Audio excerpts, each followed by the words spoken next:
नमस्कार। Court practice audio news में आपका स्वागत है। मैं हूं मयूर खान। और मैं अश्लेषा अरोड़ा। आज तारीख है 18 जून 2025। तो पिछले 2 दिनों में मतलब 17 और 18 जून को देश की अदालतों और कानूनी गलियारों में काफी कुछ हुआ है। हाँ बिल्कुल, सुप्रीम कोर्ट से लेकर हाई कोर्ट्स तक कई अहम मामले सामने आए हैं।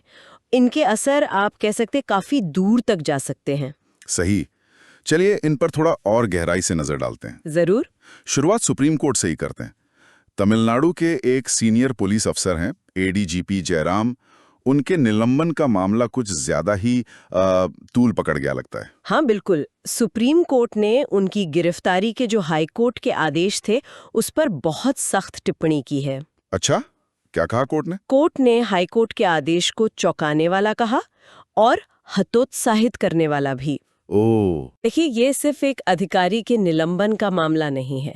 बात यह है कि ये हाई कोर्ट के हस्तक्षेप की सीमा क्या हो, पुलिस जांच की स्वतंत्रता, इन सब पर एक बड़ा सवाल खड़ा करता है।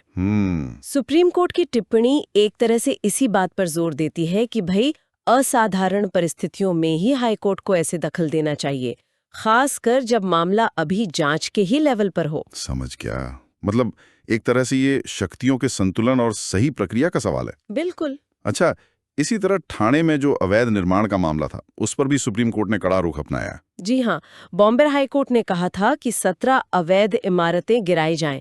सुप्रीम कोर्ट ने उस आदेश को बरकरार रखा है। ठीक है। और यहाँ मतलब दिलचस्प बात यह है कि कोर्ट ने सिर्फ हाई कोर्ट के फैसले की तारीफ नहीं की, बल्कि ये भी कहा कि इन निर्माणों के पीछे शायद अंडरवर्ल्ड का हाथ हो सकता है। अरे बाप रे।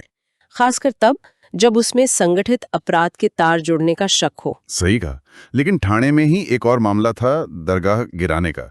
उसमें कोर्ट ने थोड़ी राहत दी है। हाँ, उसमें थोड़ी राहत है। कोर्ट ने 7 दिन की एक अंतरिम रोक लगा दी है और ट्रस्ट को कहा है कि पहले बॉम्बे हाई कोर्ट जाएं। अच्छा।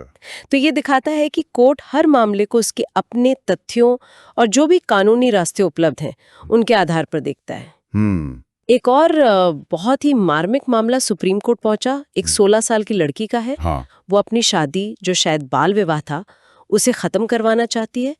कह रही है मुझे पढ़ना है। ओह, ये तो वाकई शिक्षा का अधिकार और बाल विवाह जैसी सामाजिक बुराई के बीच का टकराव है। बहुत संवेदनशील मामला है ये। बिल्कुल।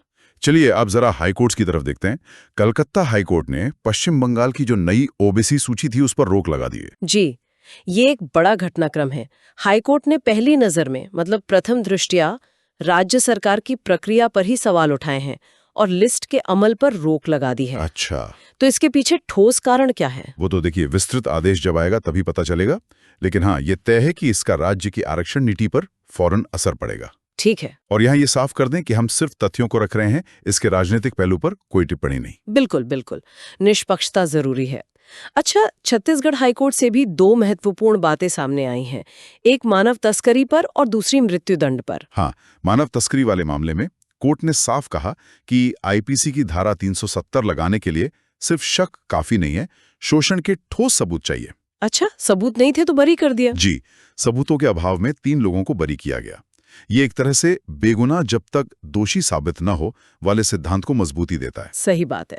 और मृत्युदंड वाला मामला तो उसमें कोर्ट ने फिर से दोहराया कि मौत की सजा देते समय सिर्फ ये नहीं देखना कि अपराध कितना भयानक था, बल्कि दोषी की सामाजिक आर्थिक पृष्ठभूमि क्या है, क्या उसके सुधरने की कोई गुंजाइश है, इन सब व्यक्तिगत परिस्थितियों पर भी गहराई से सोचना जरूरी है। यानी सजा के मानवीकरण पर जोर। बिल्कुल। और उधर इलाहाबाद हाईकोर्ट ने रात में समन भेजे जाने पर एक महिला को ट्रांजिट अग्रिम जमानत दी। ये भी प्रक्रियात्मक न्याय का अच्छा उदाहरण है। जी। अच्छा, अदालतों से बाहर निकलें तो सीनियर वकील अरविंद दातार को ईडी ने जो समन भेजा था वो मामला भी काफी गरमाया रहा। हाँ, निश्चित रूप से।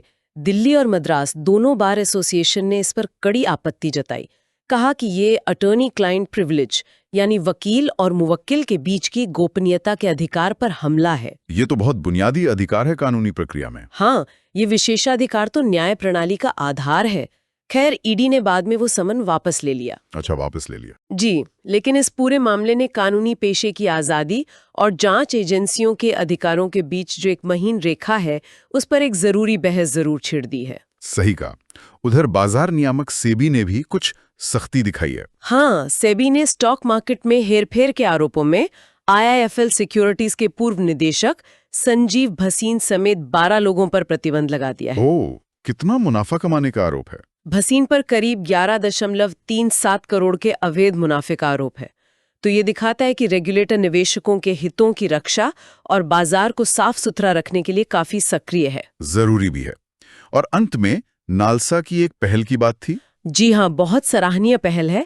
अहमदाबाद में जो विमान दुर्घटना हुई थी, उसके पीड़ितों और उनके परिवारों की मदद के लिए नालसा यानी राष्ट्रीय विधिक सेवा प्राधिकरण ने कानूनी और मानसिक स्वास्थ्य हेल्प डेस्क शुरू किया है। ये बहुत अच्छा कदम है। बिल्कुल, ये दिखाता है कि कानूनी सहायता प्रणाली ऐसी दुखद घड़ी में कैसे लोगों के काम आ सकती है, उन्हें सहारा दे सकती है। तो कुल मिलाकर पिछले 2 दिनों में हमने कई अहम मुद्दे देखे।